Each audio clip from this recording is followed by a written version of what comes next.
लेता है और भविष्य को बदलते हुए खुद को और अपने दोस्तों को इस हादसे में मरने से बचा लेता है। मगर क्या भविष्य बदलकर सैम ने मौत को टाल दिया है या वे अभी भी मरने वाले हैं? जानने के लिए देखते हैं फाइनल डेस्टिनेशन मूवी की ये जबरदस्त कहानी की शुरुआत सैम के साथ होती है, जो कि अपने को वर्कर्स के साथ एक कंपनी की ट्रिप पर जा रहा है।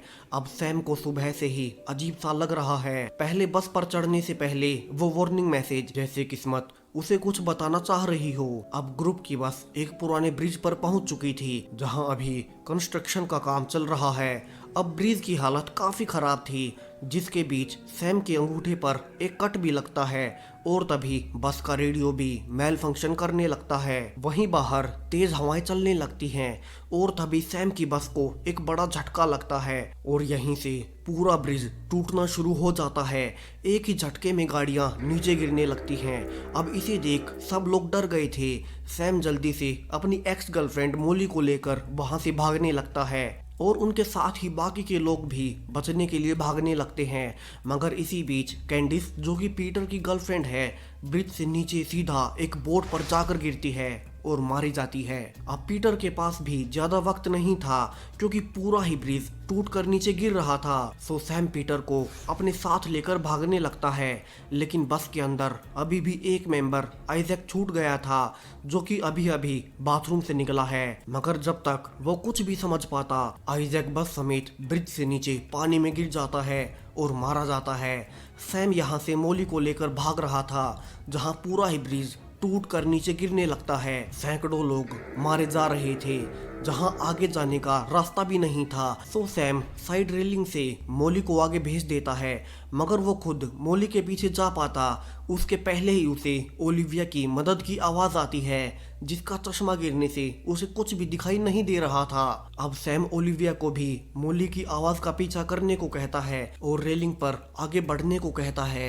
मगर तभी साइड रेलिंग पर एक जोर का झटका लगता है, जिससे ओलिविया नीचे पानी में गिर जाती है और उसके ठीक ऊपर एक कार आकर गिरती है, जिससे वो भी वहीं मर जाती है। वहीं नेथन भी अब उसी तरफ भागकर आ रहा था, तभी एक लोहे की साइड रिंग से टकराकर वो भी मर जाता है।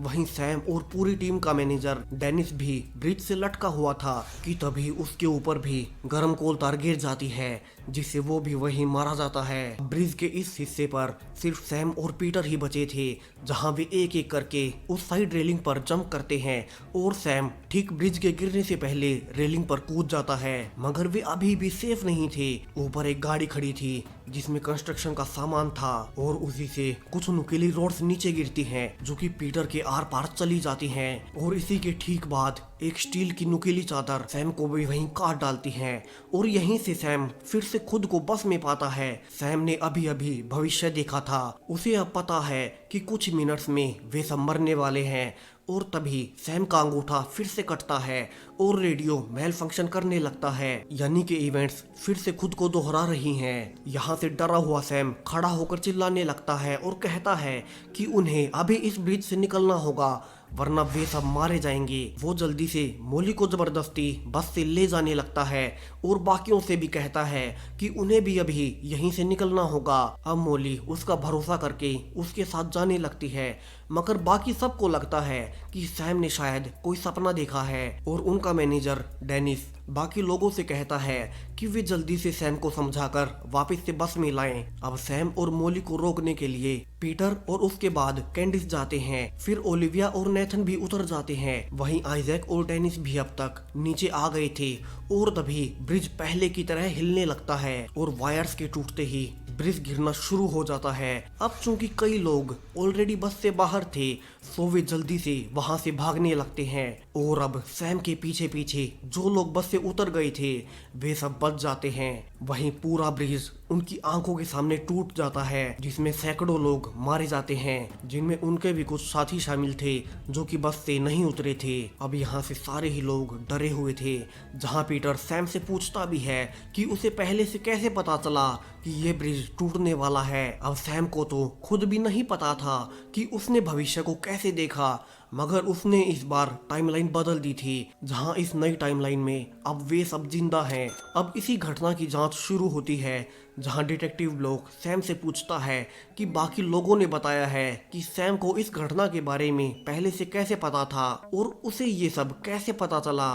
मगर सैम के हिसाब से उसने बस भविष्य की एक झलक देखी थी, लेकिन डिटेक्टिव ब्लॉक को लगता है कि शायद सैम झूठ बोल रहा है और क्या पता उस ब्रिज के गिरने में सैम का ही हाथ हो। मगर तभी ब्रिज के गिरने की रिपोर्ट आ चुकी थी, जिसमें बताया गया था कि ब्रिज काफी कमजोर था और तेज हवाओं के चलने से वो कोलैप्स हो गया। अब कुछ दिनों बाद बस में उसी ब्रिज पर मारे गए बाकी एम्प्लॉयज का फ्यूनरल था, जहां बचे हुए लोग पहुंचते हैं, जहां वे फिर से सैम से पूछते हैं कि उसे उस दिन उस इवेंट के बारे में कैसे पता चला। मगर सैम के पास उनके सवाल